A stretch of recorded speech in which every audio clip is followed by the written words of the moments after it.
Sarah Martinez had always been different from other girls in her small Texas town. While her classmates spent weekends at the mall, she was running 5 miles before sunrise. While they painted their nails, she was doing push-ups in her garage. Her father, a retired Marine, had taught her that strength wasn't about size or gender.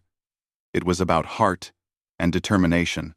At 22, Sarah worked as a fitness trainer at the local gym. She had a lean, muscular build that came from years of disciplined training. Her dark hair was always pulled back in a tight ponytail, and her brown eyes held a fire that made people take notice. She wasn't the tallest or the biggest person in the room, but there was something about her presence that commanded respect. The trouble started on a Tuesday morning when she overheard a conversation at the coffee shop next to her gym. 3 Navy SEALs were on leave, visiting their hometown. They sat at a corner table, still carrying themselves with that unmistakable military bearing. Their voices carried across the small cafe as they talked about their recent training exercises. "The new recruits are getting softer every year," said Jake Morrison, a tall blond man with shoulders that seemed to fill his entire chair. "Half of them can't even finish the basic obstacle course without crying for their mothers." His companion, Marcus Rodriguez, laughed and nodded. "Remember when that guy from California tried to tell us he could beat our record times? Took him 3 tries just to complete the course, and he was supposed to be some hotshot athlete." The third man, Tony Chen, was quieter but equally dismissive. "It's not just the men either. You know they're talking about letting women try for SEAL training now? Can you imagine? The physical standards would have to be dropped so low that the program would be meaningless." Sarah felt her jaw clench as she listened. She had heard this kind of talk before, but it never stopped bothering her. The assumption that women were automatically weaker, automatically less capable, made her blood boil. She had spent her entire life proving people wrong about what she could do. "Excuse me," she said, walking over to their table with her coffee in hand. "I couldn't help but overhear your conversation." The 3 men looked up at her with expressions ranging from polite interest to barely concealed annoyance. Jake, clearly the leader of the group, raised an eyebrow. "Can we help you with something, miss? I was wondering about these records you mentioned." "What exactly are we talking about?" Marcus laughed. "Nothing you'd need to worry about, sweetheart.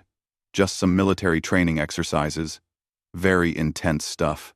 The condescending tone in his voice made Sarah's hands tighten around her coffee cup. She had dealt with this attitude her entire life, but it never got easier to swallow. "Try me," she said simply. Tony leaned back in his chair, crossing his arms. "Look, lady, no offense, but these are tests designed for elite military personnel. We're talking about obstacle courses that break grown men, physical and mental challenges that most people can't even imagine." "I have a pretty good imagination," Sarah replied. "And I'm in pretty good shape." Jake's expression shifted from polite to mildly amused. "I'm sure you are. You look like you take care of yourself. But there's a difference between going to the gym and doing what we do. These courses are designed to push human beings to their absolute limits." "What kind of limits?"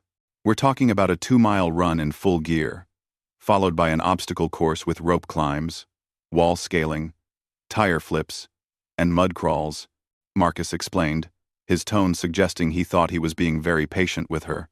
"Then there's weapons handling, tactical decision-making under pressure, and endurance challenges that can last for hours."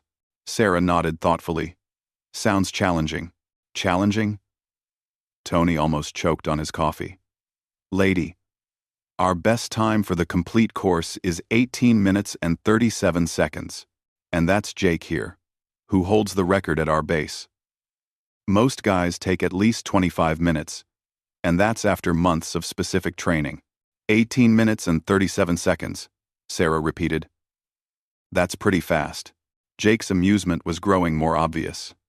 "Pretty fast? Ma'am. With all due respect, that time represents years of training, peak physical conditioning, and mental toughness that you just can't understand unless you've lived it." "How do you know I haven't lived it?" The question hung in the air for a moment.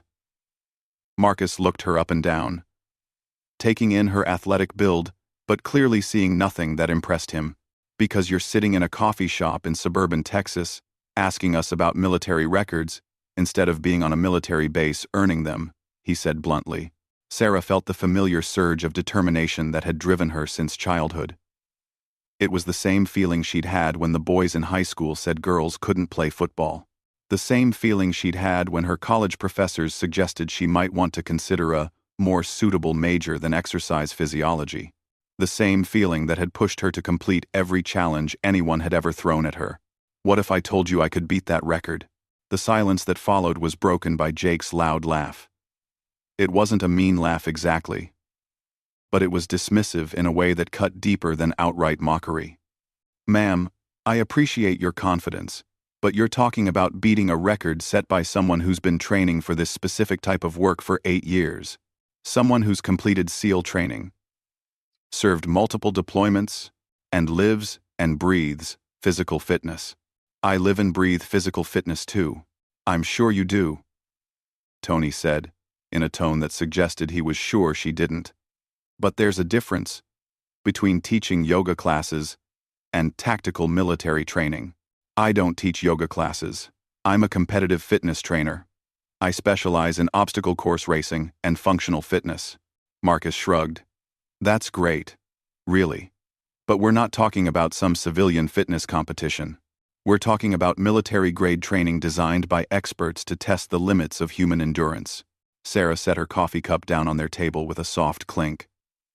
So if I could beat your record, you'd admit you might be wrong about women? The three men exchanged glances. Jake's smile became slightly less friendly. If you could beat my record, which you can't, I'd admit that you're one exceptional woman. But you can't, so it's not really worth discussing. What if we made it worth discussing? What do you mean? Sarah pulled out her phone and opened her notes app. I mean a wager. If I beat your record, you each donate $500 to a women's fitness scholarship fund. If I can't beat it, I'll donate $500 to whatever charity you choose. The men looked at each other again, and this time their expressions were more serious. Jake leaned forward. You're talking about $1,500 total. I'm good for it. This isn't a joke to you, is it? Tony asked, studying her face. No, it's not. Marcus shook his head. Look, we don't want to take your money. This isn't about humiliating anyone. It's just reality. The course we're talking about requires specific training and conditioning that takes years to develop. Then it should be easy money for you. Jake was quiet for a long moment, considering. Finally, he spoke. You really think you can do this? I know I can. The course isn't just here, you know. We'd have to arrange access to proper facilities. This isn't something we can set up in your local gym. Sarah had already thought of that. I know someone at Fort Hood. They have training facilities that would work. You know someone at Fort Hood? Marcus asked, suddenly more interested. My father's a retired Marine. He still has connections. Jake drummed his fingers on the table. Even if we could arrange access, which is a big if, you'd be looking at a legitimate military standard obstacle course. Full gear, timed conditions, no modifications. I wouldn't want any modifications. Tony leaned forward. What kind of time are you thinking you could do? Sarah had been doing mental calculations since the conversation started. She knew her own capabilities, knew what she could push her body to do. The time they'd mentioned was fast, but not impossibly fast. Not for someone who knew what they were doing. 16 minutes. The words hung in the air like a challenge thrown down on the table between them. Jake's eyebrows shot up. 16 minutes? You want to beat my record by almost 3 minutes? If I'm going to do this, I might as well make it worthwhile. Marcus laughed, but it wasn't a dismissive laugh this time. It was the kind of laugh that came from genuine surprise. Lady, either you're completely delusional, or you know something we don't. I guess we'll find out. Jake stood up slowly, extending his hand. All right. You've got a deal. But when you're face down in the mud halfway through that course, remember that we tried to warn you. Sarah shook his hand firmly. When I'm holding the new record, remember that you tried to stop me. As she walked away from the coffee shop, Sarah could feel their eyes following her. She knew they were probably laughing, probably making jokes about the crazy woman who thought she could outperform a Navy SEAL. Let them laugh. She had 3 weeks to get ready, and she intended to use every single day. That evening, she called her father. "Dad, I need a favor, and I need you to not ask too many questions." "What kind of favor, Mija?" "I need access to military training facilities. The real deal. Obstacle courses, equipment, everything." There was a pause on the other end of the line. "Sarah, what have you gotten yourself into?" "I've gotten myself into a situation where I need to prove a point. Can you help me? Or not?" Another pause. "How important is this to you?" "Very important." "All right, I'll make some calls." "But Sarah?" "Yeah? Don't do anything stupid." Sarah smiled, looking out her window at the dark street beyond. "Too late for that, Dad." 3 days later, Sarah found herself standing at the gates of Fort Hood at 5 in the morning. Her father had come through, as he always did. His old friend, Colonel Williams, had agreed to let her use the training facilities during off hours, though he'd made it clear he thought she was making a mistake. "You sure about this, Martinez?" the colonel had asked when they met the previous evening. "These boys aren't playing games. SEAL training is designed to break people down." "I'm not planning on breaking," Sarah had replied. Now, as she stood in the pre-dawn darkness wearing borrowed military gear, she felt the weight of what she'd committed to. The tactical vest was heavier than she'd expected. The boots were stiff and unfamiliar. The helmet felt awkward on her head, but underneath the gear, her body felt strong and ready.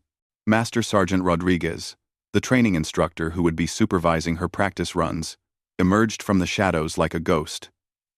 He was a compact man, with graying hair and eyes that missed nothing. Her father had warned her that Rodriguez was tough but fair.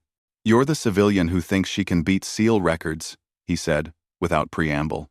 "I'm the civilian who's going to beat SEAL records," Sarah corrected.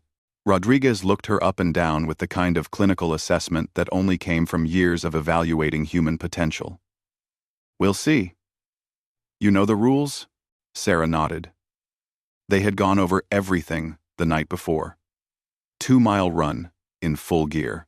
Obstacle course including rope climbs, wall scaling, tire flips, mud crawls, and various other challenges. Weapons handling test. Tactical decision-making scenario. Everything timed, everything graded on military standards. "Your SEAL friends will be here in 2 hours to witness the attempt," Rodriguez continued. "But first, you're going to run the course with me so you know what you're up against. This isn't about winning or losing. This is about you understanding exactly what you've signed up for." The first practice run was brutal. Sarah had trained for endurance events before, but nothing had prepared her for the specific challenges of military-style obstacles. The rope climb was different from anything she'd experienced in civilian gyms. The wall scaling required techniques she hadn't mastered. The mud crawl was longer and more exhausting than she'd anticipated. By the time she finished, her gear was caked with mud, her hands were bleeding from rope burns, and her legs felt like rubber. Her time was 23 minutes and 47 seconds, not even close to Jake's record. Rodriguez handed her a water bottle without comment. "What did you learn?" Sarah wiped mud from her face and considered the question seriously. "I learned that I was approaching this wrong. I was thinking like a fitness competitor, not like a soldier." "Explain." "The obstacles aren't separate challenges. They're part of a continuous mission.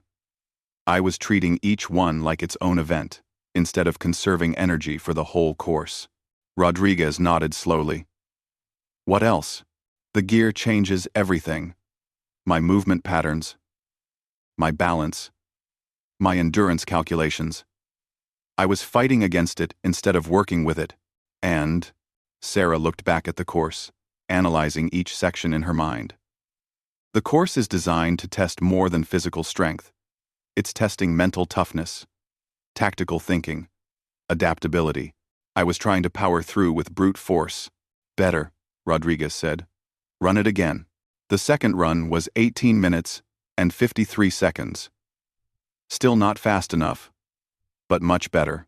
Sarah was learning to move efficiently in the gear, to conserve energy where possible, and explode with power when necessary. Again, Rodriguez said. By the end of the morning, Sarah had run the course 6 times. Her best time was 17 minutes and 41 seconds. Close to Jake's record, but not close enough.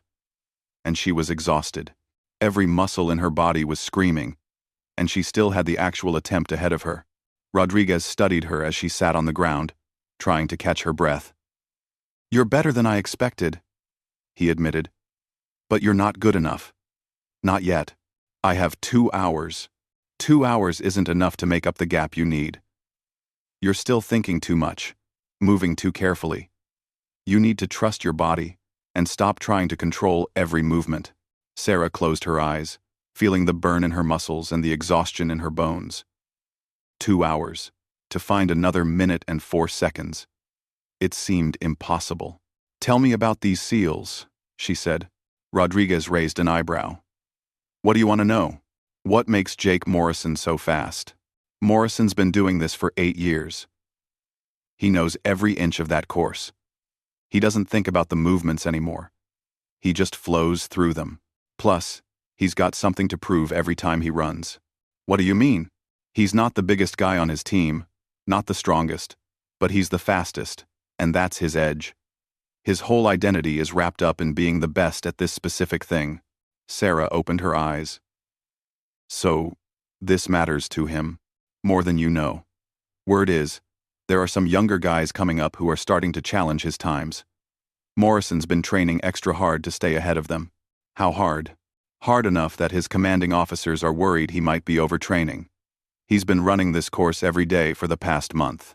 Sarah felt a spark of something that might have been hope. Every day? Every day. Sometimes twice a day. His teammates think he's obsessed. Or scared. Rodriguez looked at her sharply. "What makes you say that?" "Because I know what it's like to have something you're known for, something that defines you.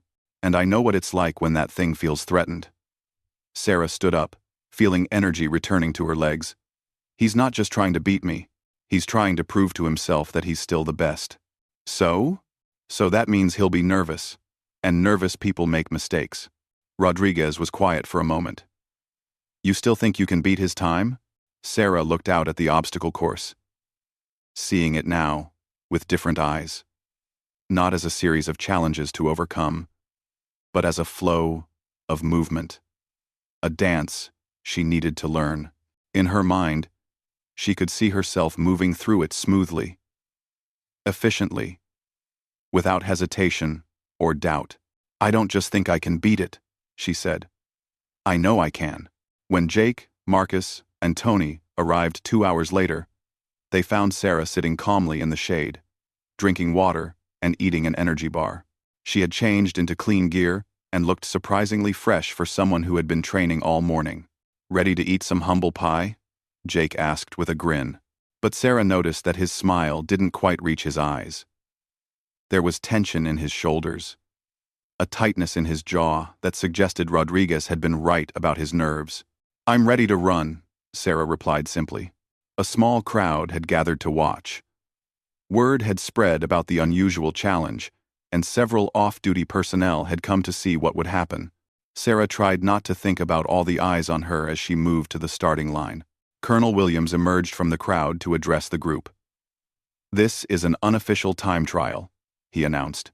"Civilian participant, Sarah Martinez, will attempt to complete the standard SEAL training course under regulation conditions.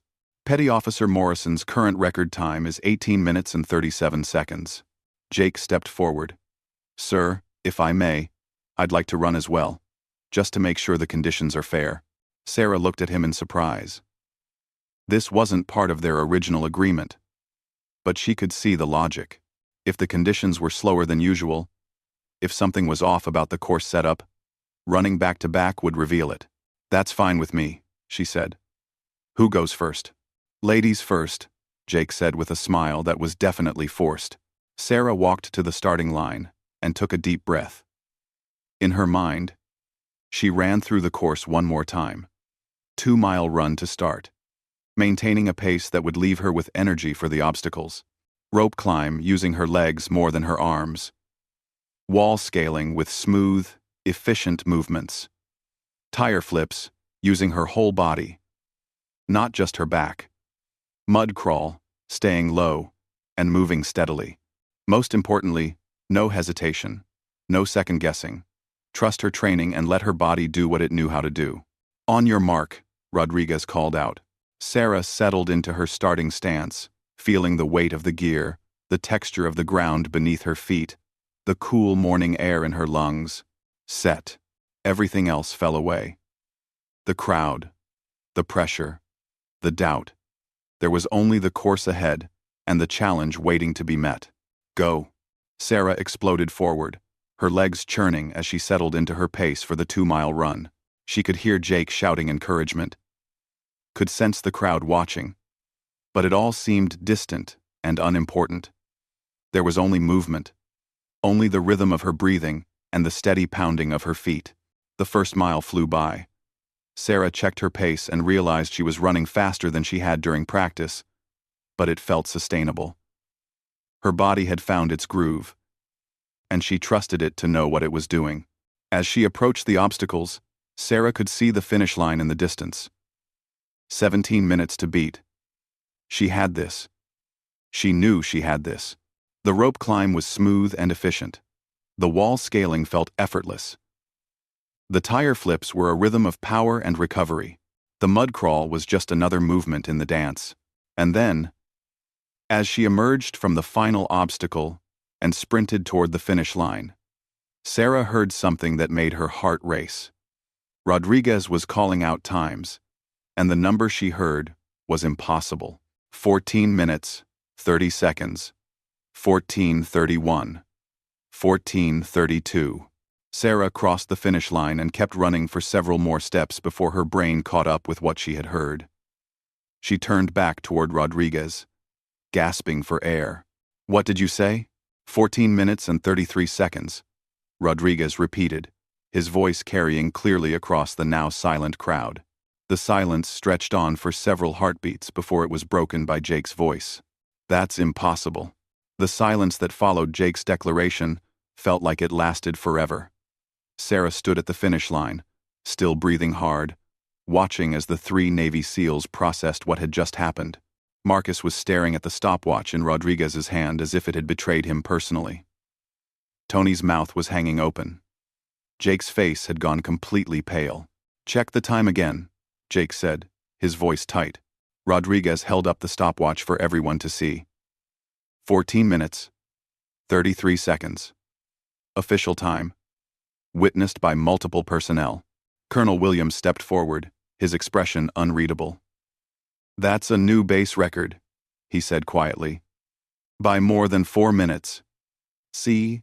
The crowd that had gathered began to murmur. Sarah could hear fragments of conversation. Words like impossible and unbelievable and how. She wiped sweat from her face with a shaking hand, still trying to process what had just happened. I want to see her run it again, Jake said suddenly. Right now. Sarah looked at him in surprise. What? I want to see you run it again. That time is impossible. Either there was an equipment malfunction, or the course was set up wrong, or something. No one improves by that much in 2 hours.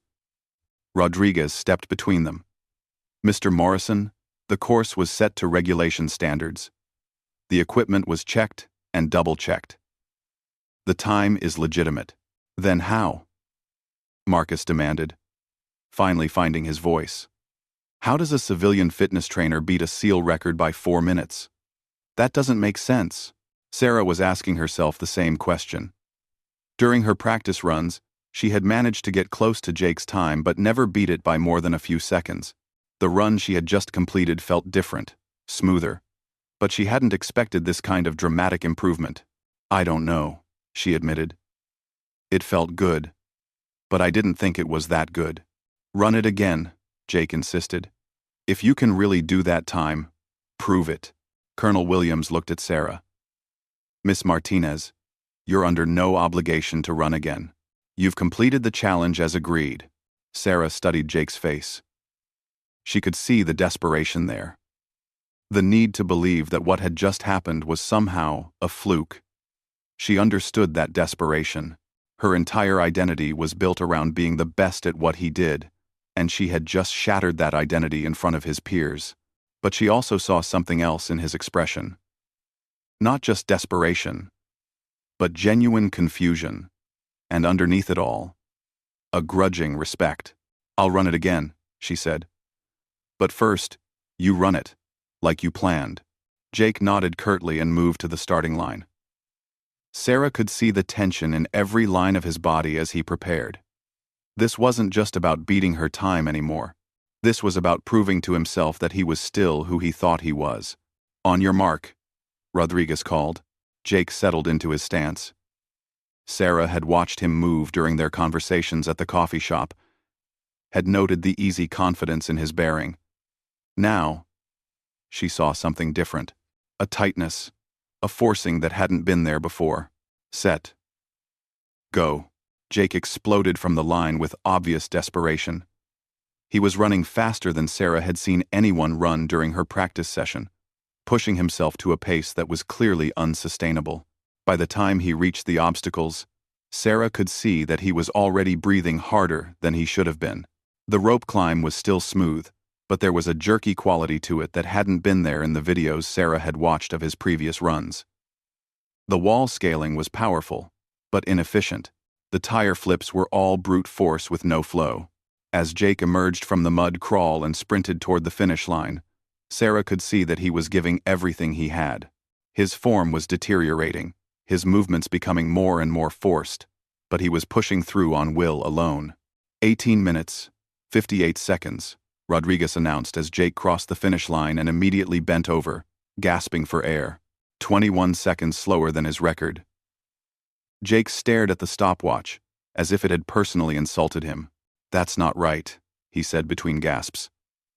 I run this course all the time. I know every step. My time should have been better, not worse. Sarah walked over to where he was bent over, still trying to catch his breath. You were trying too hard, she said quietly. What? You were trying too hard. Fighting against the course instead of flowing with it. Jake straightened up, his face flushed with exertion and frustration. What are you talking about? What? This morning, during practice, I was making the same mistake. I was trying to control every movement, to force every step. It wasn't until I stopped trying so hard that I started moving efficiently. Marcus stepped forward.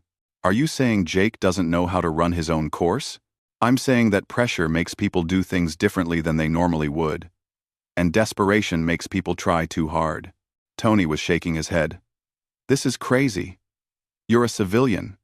You trained for a few hours. How is it possible that you understand course strategy better than someone who's been doing this for years? Sarah considered the question seriously. Maybe it's because I approached it differently. You all know this course so well that you have set ways of doing things. I had to figure out the most efficient way from scratch. Or maybe, Jake said, his breathing finally starting to return to normal. You're just naturally better at this than I am. The admission hung in the air like a white flag. Sarah could see what it cost him to say it. Could see the way his shoulders slumped slightly as he acknowledged the possibility that his identity might not be as solid as he had believed.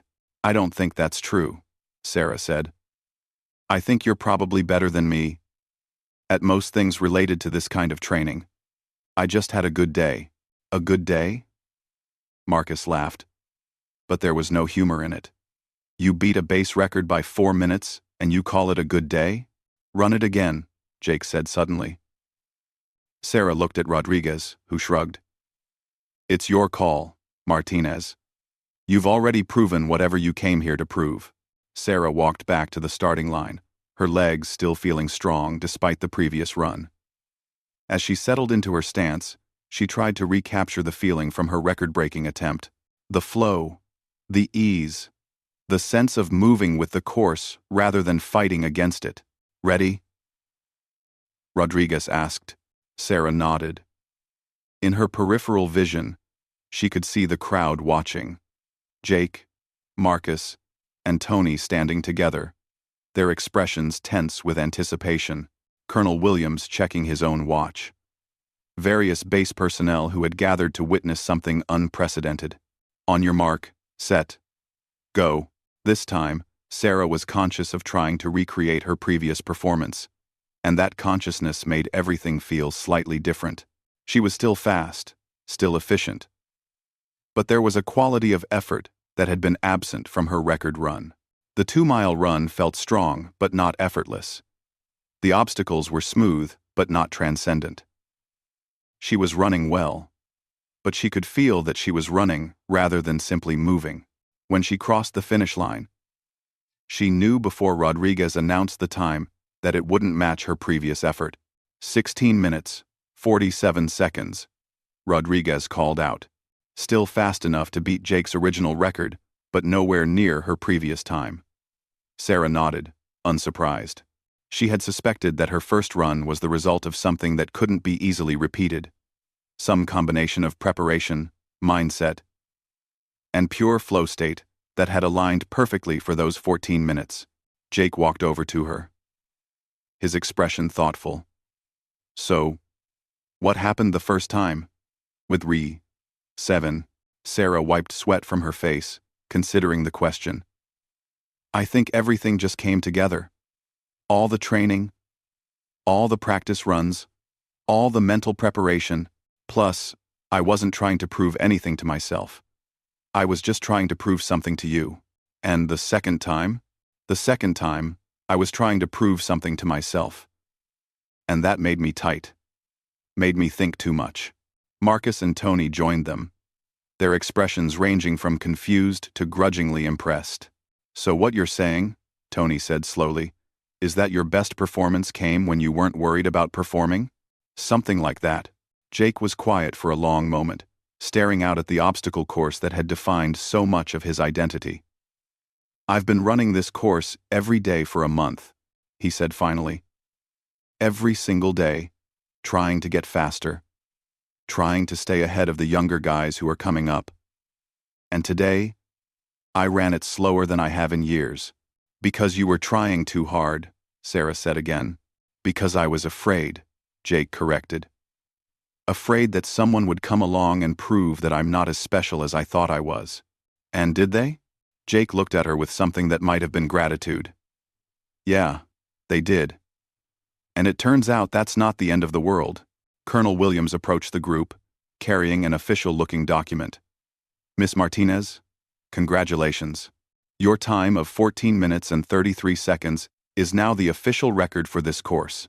We'll need to submit it to higher command for verification. But as far as this base is concerned, you're the new champion. Sarah stared at the document, still hardly believing what had happened. What does this mean? It means, Williams said with a slight smile, that you've just proven something that a lot of people thought was impossible. And it means that these 3 gentlemen owe some money to a women's fitness scholarship fund. Jake reached into his wallet without hesitation. A deal's a deal.